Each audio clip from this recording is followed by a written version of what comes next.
Hi everybody, today is December 29th. Um, I wanted to answer some questions that I've gotten through emails and comments on my videos I've made. I want to let everybody know about my symptoms and the symptoms that I have.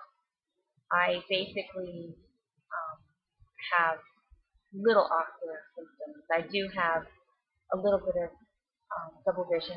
Usually this eye gets a little wobbly and this eye droops.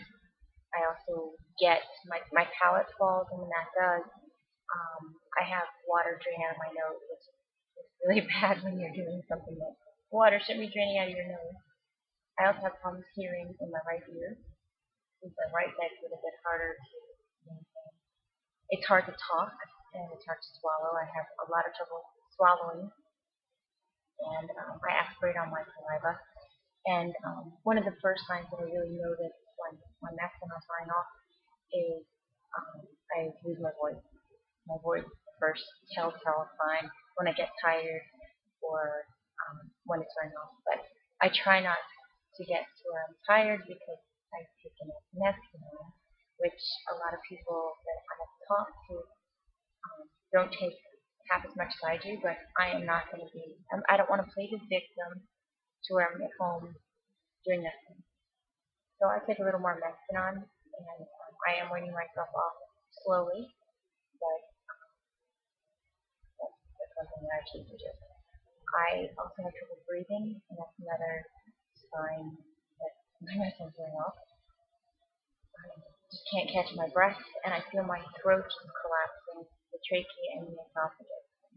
Also, when I do swallow, when I don't have effective amount of medication in me, the food gets stuck in my chest and it really hurts.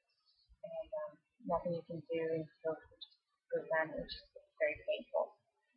I also trip when I fall and lose my balance, and I just can't kind of gather myself straight up. So I have to be very careful.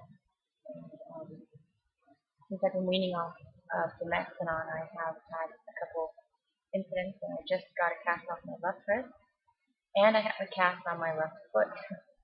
See, cast on this one, which I'm sure people with myasthenia know tripping and falling is horrible and it sucks, but also when you have steroids involved, you're going to break. So if you can choose not to go on steroids, don't go on. Try some other things. Um, a lot of people have asked about how I am after the thymectomy. I'm doing better now,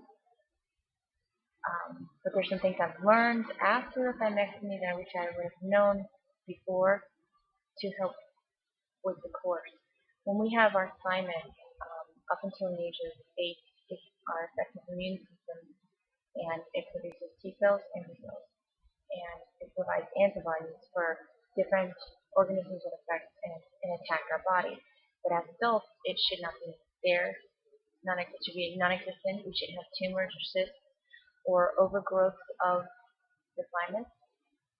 Well, my thymus got very enlarged, and there was a 1 centimeter density that was in it that they didn't identify as cancer, but there was a mass inside the mass.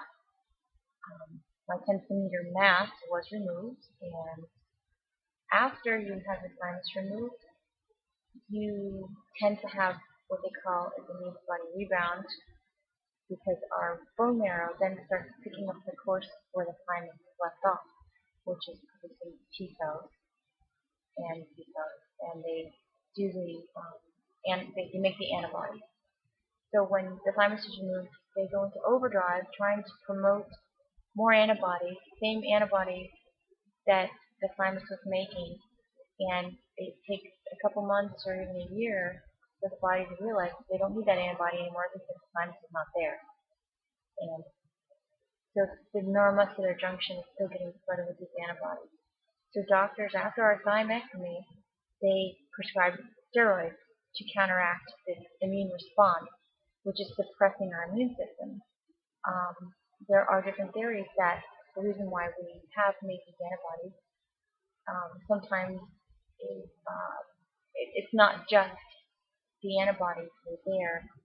Proteins could be flooding in our muscular junction, blocking the actual site, and you take the Mestinon to make it flood the junction.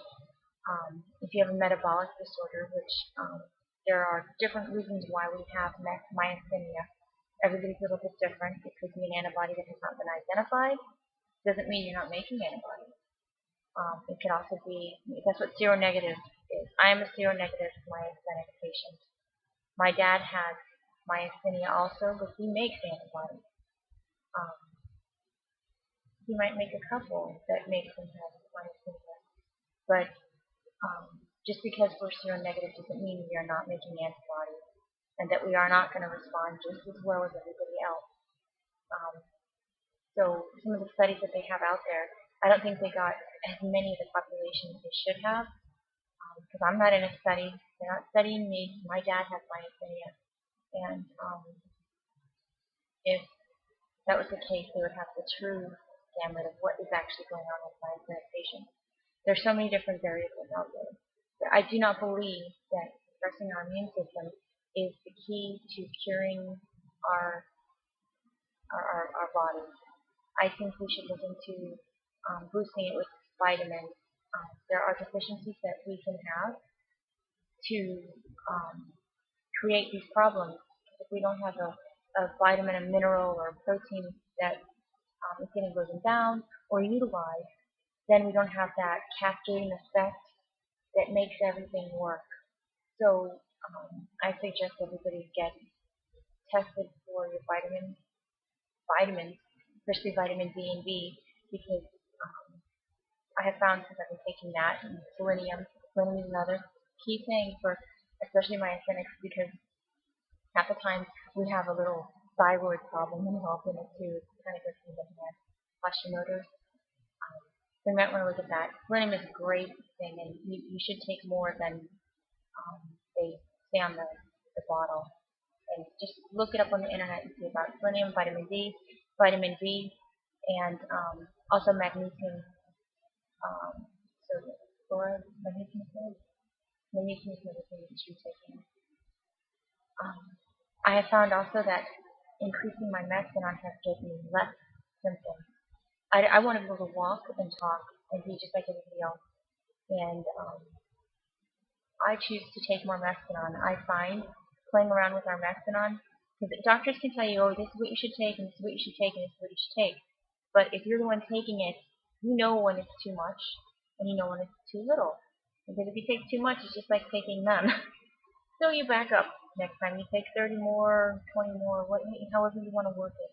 But I'm in control of my body, and my doctors work for me, and I am choosing to go to doctors who listen to me, who understand that I'm the one with myasthenia and not them.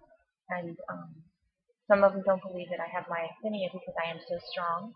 Because when I do have effective musculature that's working, I work out, I run. I am a crazy workout freak, and I will run, and I am on the go. And I'm not going to let this get me down, and I'm not going to let anything get me down. And I'm choosing to not fight myasthenia. I'm choosing to work with it. That way I can get rid of it. I am not going to be the victim of having myasthenia.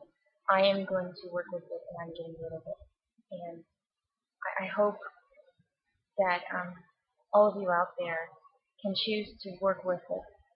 Take a little more Mestinon, get your butt up, go run, go exercise.